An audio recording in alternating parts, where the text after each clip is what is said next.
Myanmar has been called the criminal capital of the world. Drugs, online scams, illegal mining, all converging in one shattered nation. Myanmar's opium has now displaced Afghanistan as the #1 producer, while their methamphetamine floods Asia all the way to Australia. Even more alarming, scam centers rake in over 1 quadrillion rupiah. Every day, there are new victims spanning continents.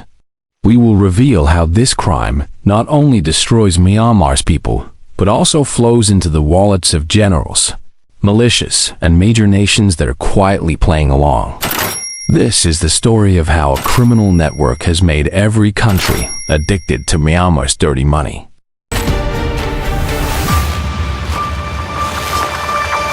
Myanmar today is no longer just a failed state, but a nation plunged into darkness.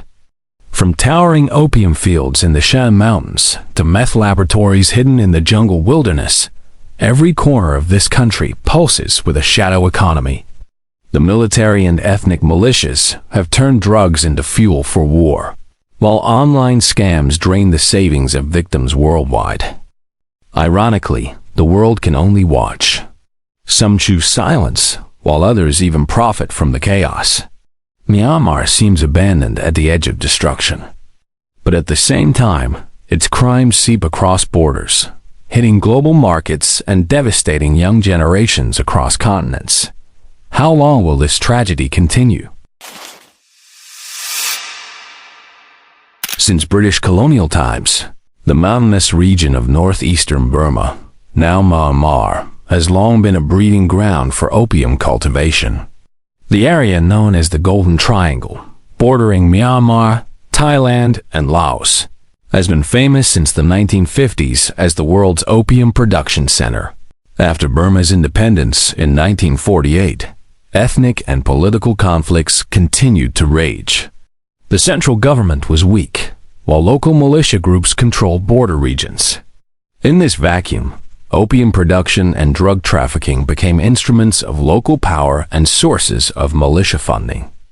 During the 1980s to 1990s, the name Khun Sa emerged as the legendary opium lord of Shan State. Known as the Opium King, he commanded a vast heroin trafficking network reaching Asian and Western markets.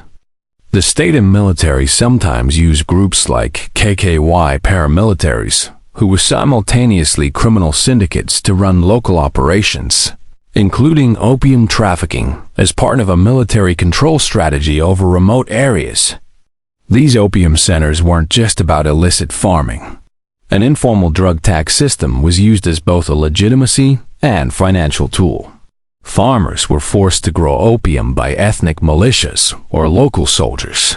Over time, drug lords became powerful figures in local politics, forming patron-client networks that bound military conflict and criminal economies together. The shift towards synthetic drugs began in the early 21st century, especially in Shan State. Methamphetamine production grew rapidly because it was faster and more profitable than traditional opium. With this historical framework, we can see that drugs in Myanmar aren't merely modern crime, they've become part of the conflict structure, local politics, and way of life for many mountain communities. In the 2010, Myanmar began treading the path of political reform.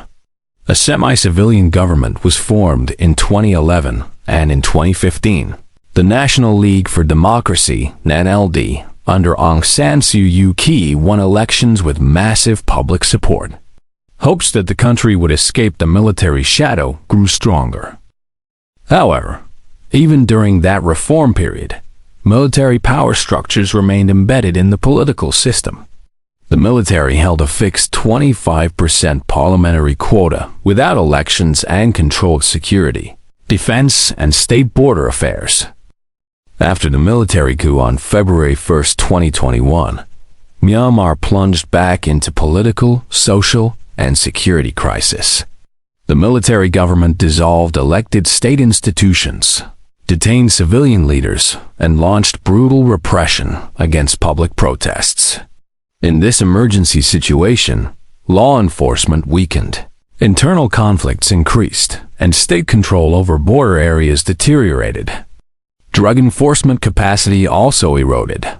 UNODC reports state that Myanmar has become the world's primary source of opium and heroin, and that in 2024, opium cultivation levels in Myanmar remained high at approximately 45,000 hectares, despite a slight decrease from the previous year. Local conflicts and insecurity made drug enforcement operations difficult, especially in Shan and Kachin regions. The coup and civil war also triggered a surge in illegal and criminal economies. In the report, Cashing in on Conflict, Illicit Economies and the Myanmar Civil War, it's noted that drug trafficking networks, arms smuggling, and environmental crimes have become integral parts of power structures in many conflict areas. The military junta, called the Tatmadaw, is accused of integrating itself into this criminal economy as a major funding source and tool to strengthen local control. As a result, the democracy people hoped for became mere decoration. Real power is controlled by criminal networks operating the state from the shadows.